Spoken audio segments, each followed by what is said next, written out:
Hermanos, buenas noches. Una vez más estamos con ustedes, estamos estudiando la palabra del Señor. Y como hace varias semanas estamos estudiando muy superficialmente eh, el libro o el Evangelio de Juan. Hoy vamos a estudiar el capítulo 5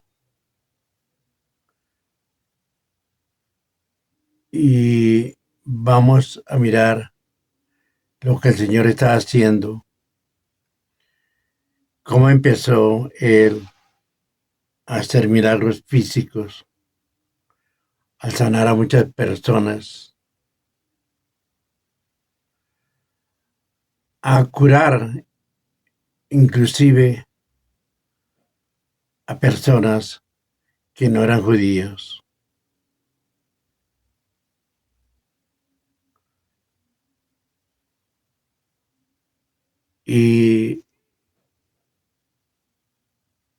Pero antes vamos a orar, a colocar este tiempo en manos del Señor. Amado Dios, soberano Rey, Padre Santo, danos la sabiduría y el entendimiento, Señor, para hablar de tu palabra, para hacerlo con temor y temblor, porque es tu palabra, Dios, la que queremos exponer, Dios. Y lo hacemos de acuerdo, Señor, al conocimiento que tú nos has dado, Señor, la comprensión que tú has permitido que tengamos, Señor. Y te pido, Dios, que bendiga, Señor, este tiempo y que en tu nombre lo hagamos, Señor, con acción de gracias. Gracias, Padre Santísimo, en el nombre de Cristo Jesús. Amén. Entonces, para empezar, vamos a hablar primero en el capítulo 4, versículo 46. Y vemos que el Señor cura al hijo de un oficial del rey. Y en el relato dice que este hijo está enfermo.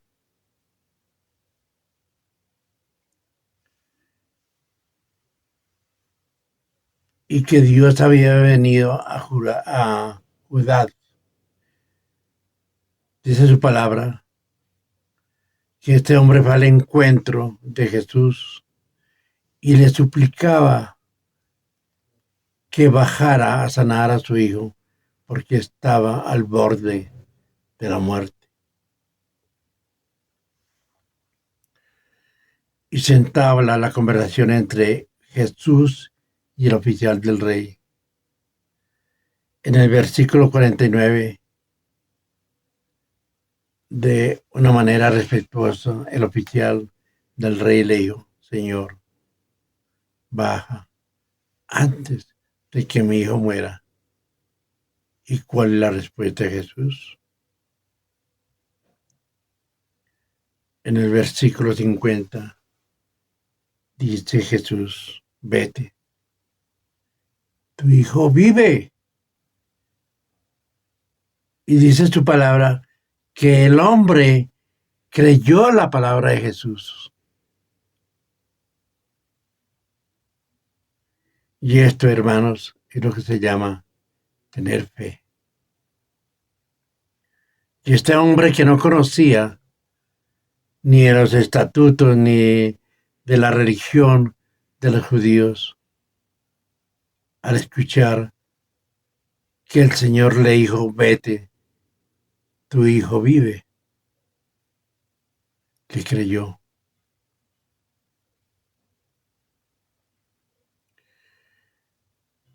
Y de hecho sigue diciendo este relato que cuando él bajaba, sus siervos le salieron al encuentro y le dijeron que su hijo vivía. Y la confirmación de la omnisciencia y la omnipotencia de Dios es que este hombre le preguntó a sus criados a qué hora había comenzado su hijo a ponerse bien, y ellos le respondieron: a la hora séptima se le quitó la fiebre. Y el padre de este muchacho se dio cuenta de que fue la hora en que Jesús le dijo: tu hijo vive. Y creyó él y toda su casa. De manera, hermanos, que este hombre, sin ser judío, sin ser discípulo de Jesús, sin haber oído las profecías que se habían hecho acerca del Hijo del Hombre, este siervo o este oficial creyó. Y su palabra dice que creyó él y toda su casa ante semejante acontecimiento tan poderoso. Pero sigamos, la palabra del Señor nos cuenta que Jesús celebraba las tradiciones, las fiestas. Y es así como en el capítulo 5 dice su palabra. Después de esto se celebraba una fiesta de los judíos y Jesús subió a Jerusalén. Y cuando vemos la historia, dice la palabra del Señor que en el camino a Jerusalén hay una puerta o un sitio que se llama de las ovejas. Y ahí en esa puerta había un estanque, que en hebreo se llama Betesda, y que tenía 5 pórticos. Y ese estanque tenía una particularidad. Muchas personas con muchas enfermedades que nadie las podía curar estaban alrededor de ese estanque. Porque dice la palabra del Señor que de tiempo en tiempo estas aguas de repente se movían. Y únicamente el que llegara primero y se metiera en el agua era sanado de cualquier enfermedad que tuviera.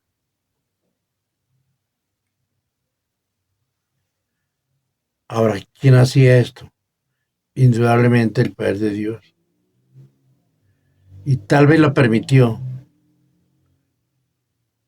por un tiempo para demostrar, sobre todo en este momento donde Jesús bajaba, que Él tiene el dominio sobre toda enfermedad.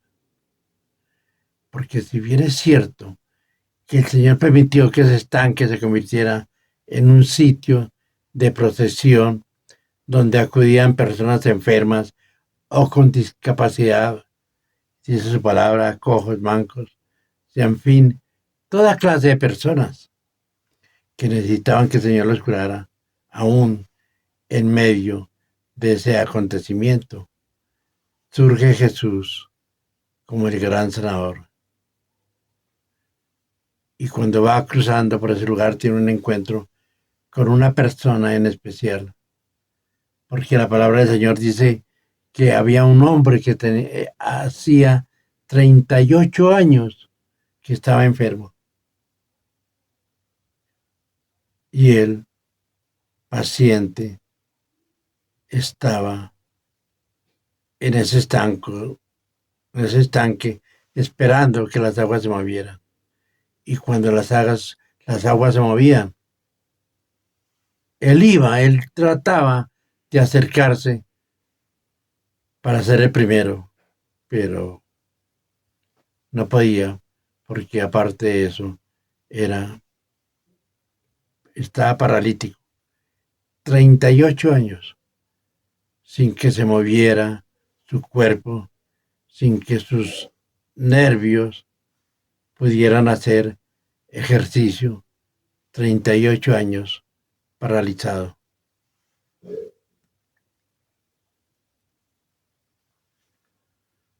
Y como ya dijimos, este hombre tenía una particularidad, era paciente. No se desesperó, Ahora intentaba por todos los medios llegar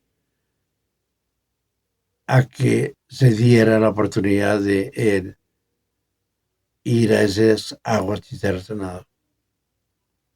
Pero no podía. Pero en este preciso momento tiene un encuentro con Jesús. Y por eso Jesús supo la condición en que estaba y el tiempo en que llevaba enfermo. ¿Y cuál es la respuesta? ¿Cuál es la pregunta del Señor? Le dice, ¿quieres ser sano?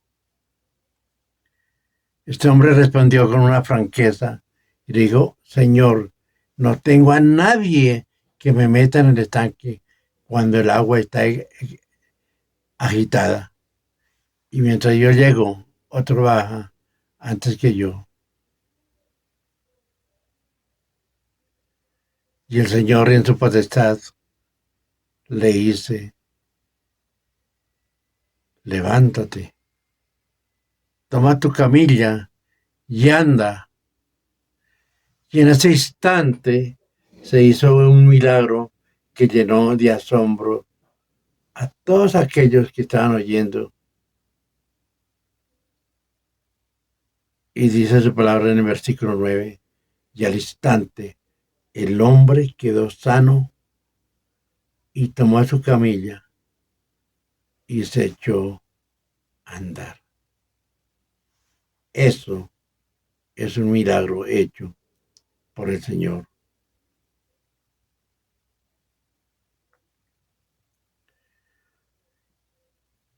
¿Cuál fue uno de los grandes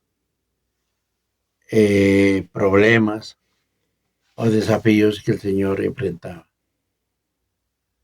Y es que era un día de reposo. Era un sábado. Y recordemos que los exclusivos religiosos querían guardar las leyes que el Señor había impartido por medio de Moisés.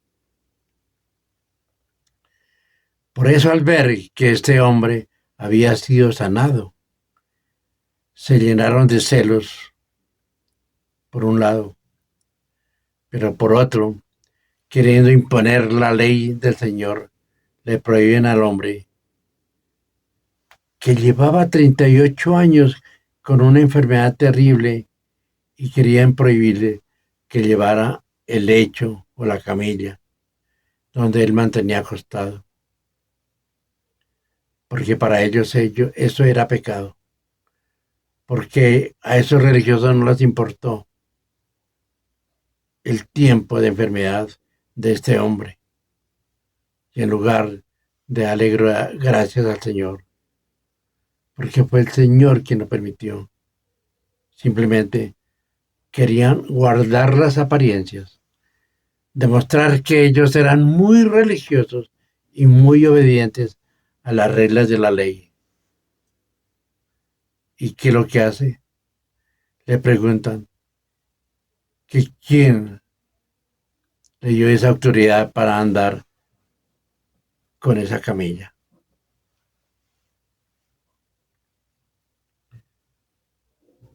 ¿Y cuál es la respuesta de ese hombre? Que hasta ese momento había estado enfermo.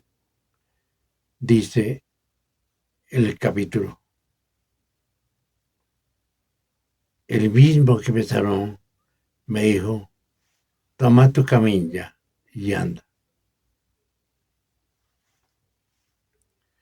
Pero estos fariseos querían saber quién era aquel que se atrevía a violar la ley, según ellos. Porque ellos sí se habían dado cuenta que este hombre había permanecido junto al estanque durante muchos años. Pero no les importó la sanidad, sino querían saber quién era esa persona, quién era el que había ocasionado ese problema. Ni siquiera querían saber quién era Jesús de Nazaret. No querían saber quién era el Hijo de Dios. Y de hecho, este paralítico tampoco supo quién lo había sanado, sino que él siguió la orden de su Señor y tomó su camilla y se fue como para poder obedecer a aquel que le había sanado y que le había librado de ese tormento tan espantoso que tenía. Y no se preocupó por saber cuál era su nombre. Hermanos, algo que tenemos que mirar es que Jesús no quería popularidad. Jesús hizo la obra que su Padre le mandó y simplemente se fue de ahí. Salió, como dice su palabra, sigilosamente, silenciosamente. No esperó nada, ni que los demás que vieran eso le preguntaran o hicieran algún comentario sobre eso. No. A Dios no le importa la popularidad. Dice la palabra del Señor en el versículo 14. Después de esto, después de ese milagro, Jesús halló al paralítico en el templo y le dijo, mira, así no peques más para que no te suceda algo peor. Con esto podemos creer que la enfermedad de este hombre había sido por sus muchos pecados. El Señor lo había postrado.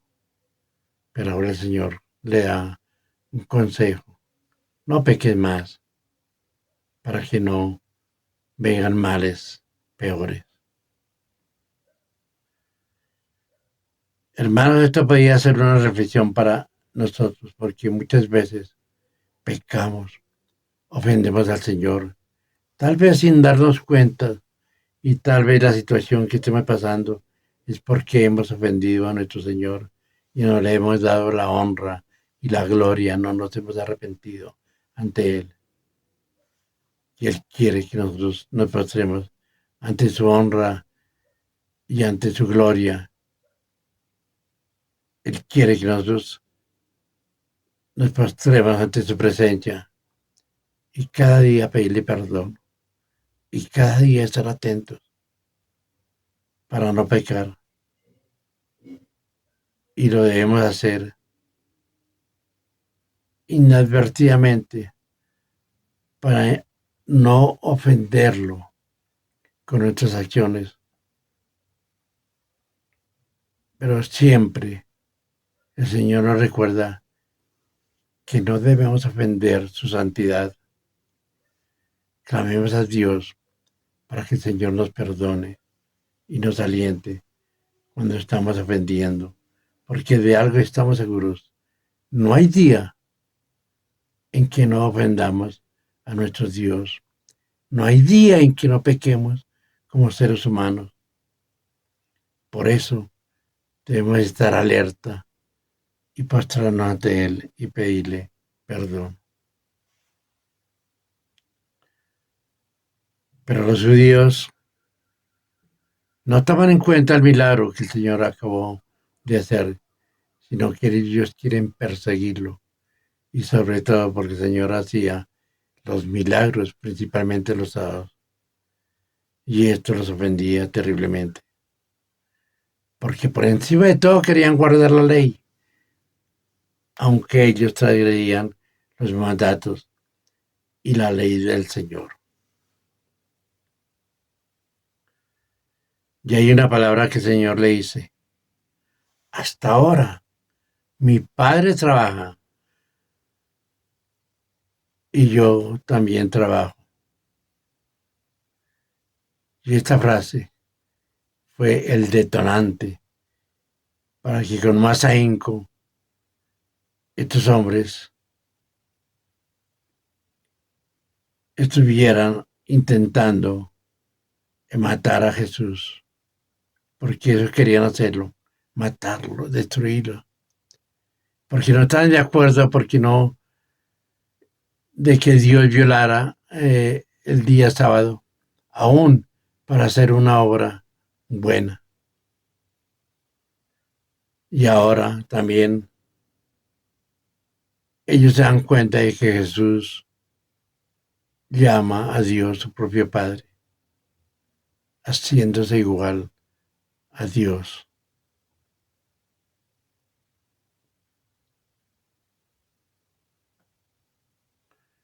Durante 8 meses completos, durante este tiempo Jesús había estado llevando a cabo su ministerio de enseñanza. Jesús había estado curando, enseñando en Jerusalén y Judea. Luego Jesús, tras una estancia de solo 2 días, sube a Samaria, sube a Jerusalén y fue a Galilea. También allí él había obrado muchos milagros, siendo uno de ellos la curación de un hijo de un noble, como ya lo explicamos al principio. Una señal muy notable si se tiene en cuenta de que se realizó a una distancia de unos 25 kilómetros, que era donde estaba Jesús con el noble y donde estaba la casa de este hombre con su hijo enfermo. Pero el Señor lo hizo.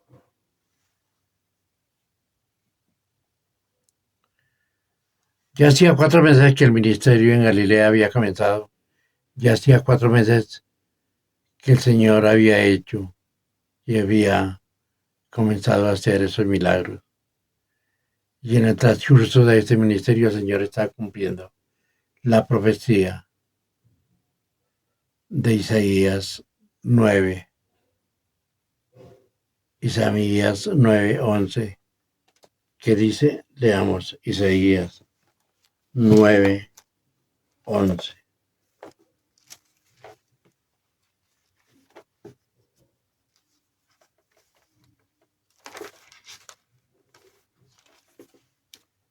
Dice,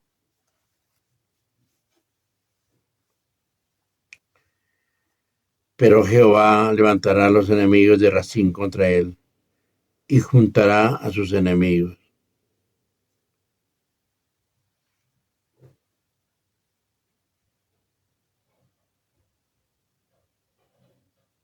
Y dice Isaías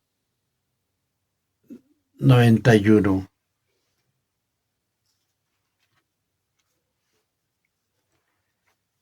Isaías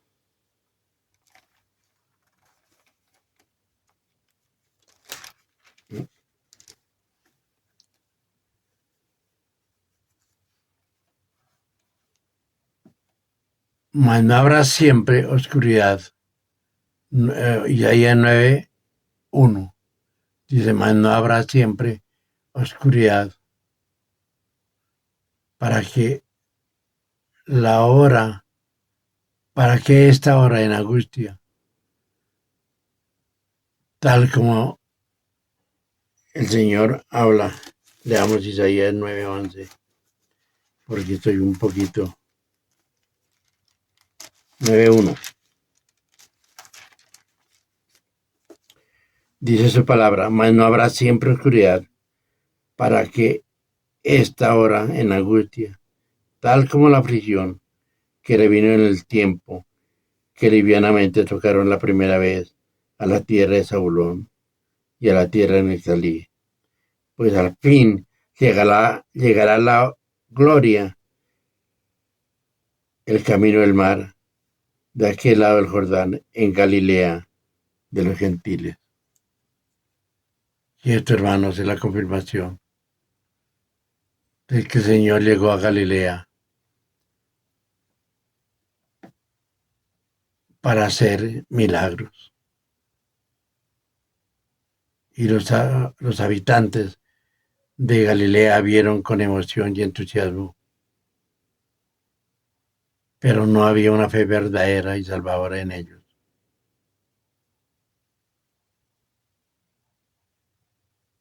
Estaban más preocupados por lo que el Señor hacía, por los milagros, por darles pan, por alimentarlos. Y por eso Jesús desistió a asistir a una de las 3 fiestas de peregrinación en Jerusalén.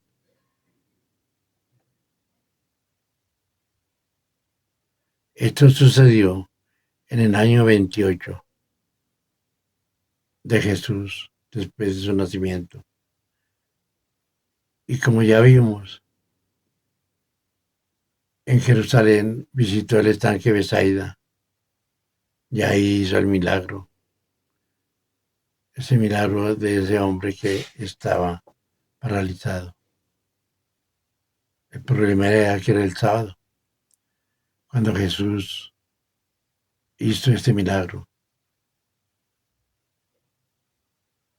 Y vemos la actitud del hombre a quien Jesús sanó, que obedeció, porque recobró su salud, porque estaba postrado así a 38 años. Pero lo más que debemos exaltar es la compasión de Jesús y querer enseñarnos que Dios hace la obra en el cielo y en la tierra.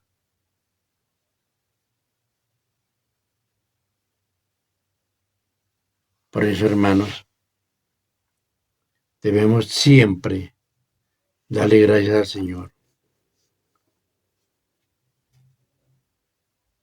Y aunque, como le ocurrió a Jesús, quisieron matarlo, aún a nosotros nos persiguen cuando queremos impartir el Evangelio. Pero el Señor es bueno y nos sostiene.